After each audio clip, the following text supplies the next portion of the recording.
Ano daw yun? Ano daw yung tigilan?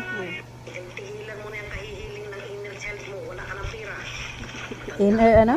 Inner child. Ano ba yung inner child? Ang sam na. Sa loob na bata. Yeah. Nasa loob ng bata nagwawa. Buang-buang. Nagutom. Kaya ginagawa mo yung mga gusto niya. Inner child. Kabatig, interpretasyon. Oy, di mo na na, oy. Kanang kuwang inner child, nga murag gabinata ba? Nga murag childish, nga gusto mo kauna ni, mas kaunta. Unsa inner child na so. Dili mo ka, oy, patakaram ka nga na. Naibata so. Literal man ni mga inner child. Joke lang naman. Yung inner Unsa na buros? Pagkari, Unsa?